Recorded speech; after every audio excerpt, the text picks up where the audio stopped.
The HR director looked at me the way you look at someone who's already been found guilty. Like the verdict was in before I even sat down. I remember thinking, this is a conference room I've been in 100 times. I've eaten birthday cake in here. I've celebrated quarters in here. And now I was sitting at the far end of the table, watching my husband's lawyer set a laptop on the surface like he owned the place, and understanding, for the first time, that I might lose everything I had spent 11 years building. Let me back up. My name is Laurel, and at 34 I was the co-founder and head of operations at a logistics consulting firm in Mississauga. We had 16 full-time employees, 2 government contracts, and a reputation in the Greater Toronto area that I was genuinely proud of. My husband, Owen, was a project coordinator at a mid-size construction company in Brampton. He made decent money. Not what I made, but decent. We had a house in Port Credit with a backyard that backed onto a creek, and for most of our 6 years of marriage, I thought we were fine. I don't know exactly when Owen decided I was the problem to be solved. I've turned it over and over since then, and I still can't find the seam. Maybe it was when I got the second government contract and we had to hire 4 new people in 3 weeks. Maybe it was the year I worked through both long weekends in May because a client in Calgary was threatening to pull out. Maybe it was just something that had been growing in him for a long time and I was too busy to notice. What I know is this. By the time he sat across from me in the lawyer's office and said he wanted a divorce, he had already been planning it for 8 months. He claimed I was having an affair with a man named Stewart Obi. Stewart was my operations consultant, a contract hire I'd brought on 18 months before Owen filed. He specialized in supply chain restructuring. He had worked with 3 other firms in the GTA before us, and he charged a day rate that made my CFO raise her eyebrows until she saw what he actually delivered. He was good at his job. He was also quiet, professional, and entirely uninterested in anything other than his work and getting home to his wife and their 2 kids in Etobicoke. Owen had watched Stewart come to our office. He had seen us have coffee together in the parking lot after a late call. He had, apparently, made up his mind about what that meant and then spent months building a case around the story he had already decided was true. I found out about the affair accusation the same way I found out about a lot of things that year, later than I should have, and from someone who wasn't Owen. My lawyer called me on a Thursday afternoon to tell me that Owen's legal team had listed Stewart Obi as a witness in our divorce proceedings. They were planning to call him to testify that he and I had been in a relationship. They had photographs of us, in the parking lot, at a client lunch, walking to our cars. They had a screenshot of a text messages that, out of context, sounded like something it absolutely was not. I sat in my car in the underground parking garage for a long time after that call. I want to be careful here because I know what it sounds like when a person says I kept everything. It sounds like something you'd say after the fact, but I need you to understand that documenting my professional relationships was something I had done from the very beginning. Not because I was worried about Owen, but because I had learned early in my career that the paper trail is the only thing that protects you when a working relationship goes wrong. Every contract, every scope of work, every email thread, every invoice. I had a folder for Stewart that went back 18 months. I had the SO we'd signed before he set foot in our office. I had every expense he'd ever put through and every deliverable he'd ever submitted. I had a chain of emails about his daughter's school play that his wife had accidentally copied me on because she'd meant to send it to someone else. What I did not have was any idea that I would need all of it in a room with a judge. The hearing was on a Wednesday in March. It was the kind of day in Ontario where the snow has turned gray along the edges of the road, and the sky is the same color as the concrete, and everything just looks tired. I wore navy because my lawyer told me to wear something that read as calm and competent, and I spent 40 minutes the night before trying to decide if the blazer was the right one. And then felt embarrassed for caring about something so small. Owen was already in the room when I arrived. He looked at me once and then looked away, and I thought, I used to know everything about you. What you wanted for breakfast, which side of the bed, the particular way you'd laugh when something actually caught you off guard. I thought I knew you. His lawyer was a man named Gerald Hatch, and he had the kind of voice that made every statement sound like a closing argument. He had brought the laptop. He had brought the photographs, printed and organized in a binder. He had brought, I would learn, a prepared statement that described me as someone who had used company resources to conduct a personal affair and had fraudulently misrepresented our marital finances. The fraudulent misrepresentation piece was the part that scared me most, because Owen had filed claiming that I had hidden income, hidden assets, and had systematically undervalued the business in our joint financial disclosure. None of that was true. But it's one thing for something to not be true and another thing entirely for a room full of people to believe you. My income, for context, was significantly higher than Owen's. I had built the firm from a kitchen table operation, 2 clients, 1 employee who was also my friend from university, into something real.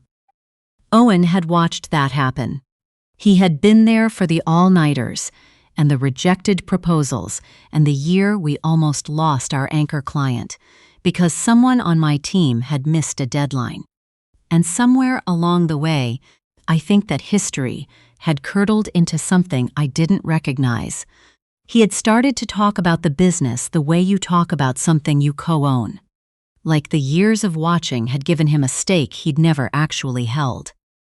Gerald Hatch called Stewart Obi as his first witness. I want to tell you that I kept my face neutral. I'm not sure I did. I remember looking at my hands on the table in front of me and counting my breaths the way you do when you're trying not to do something that will make everything worse.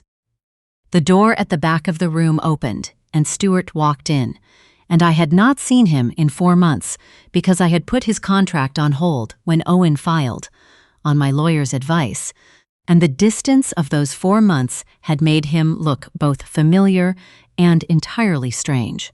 He was calm. That was the thing I noticed. He sat down in the chair at the front of the room, and he looked at Owen's lawyer, and he was completely calm.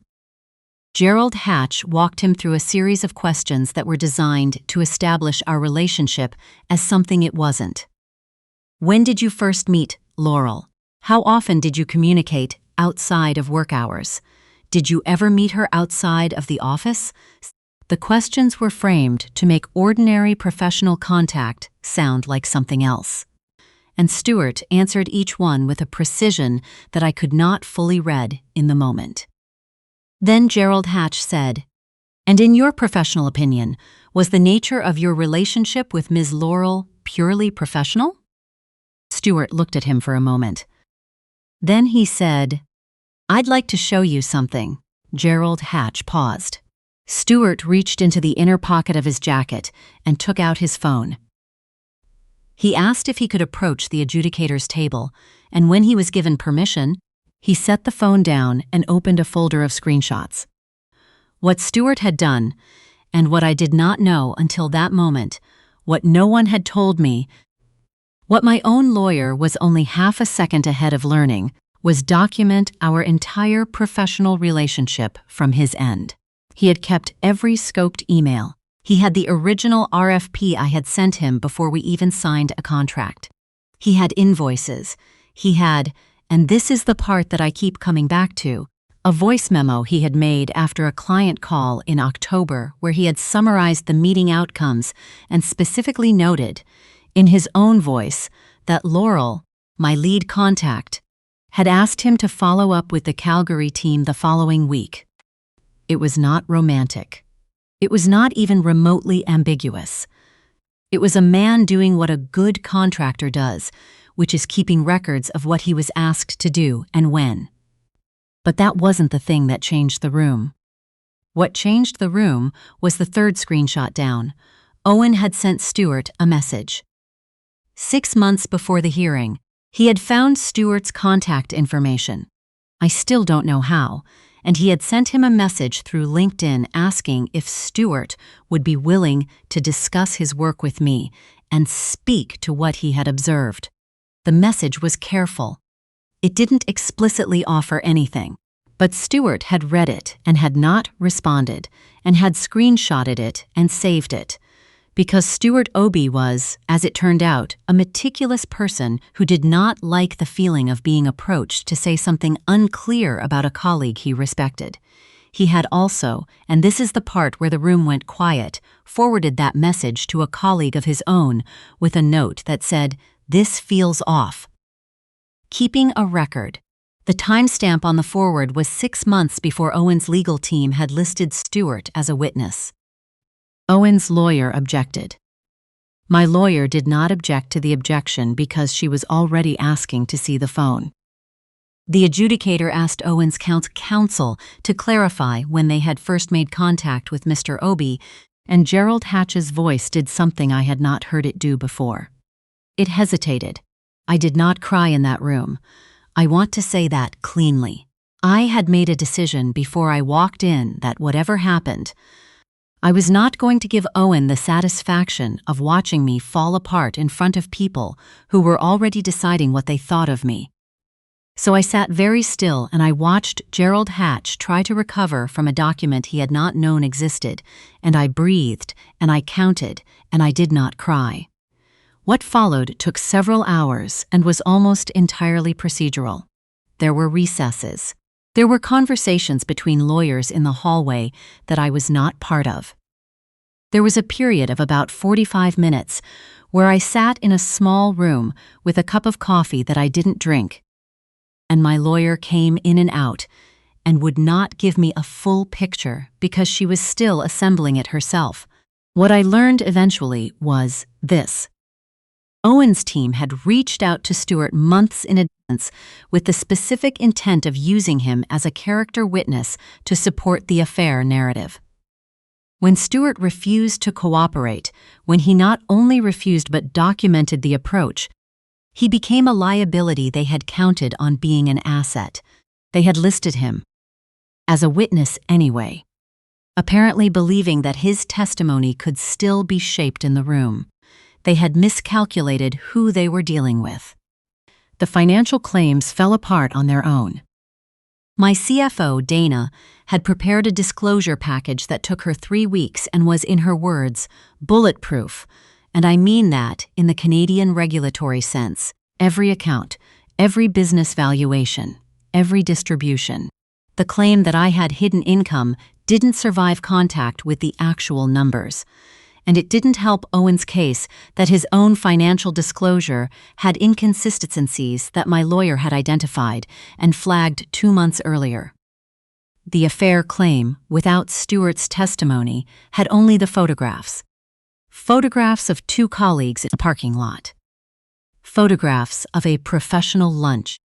A text message that, when my lawyer read it in full context, 3 messages before and after the screenshot Owen had provided, was clearly a discussion about a rescheduled client meeting.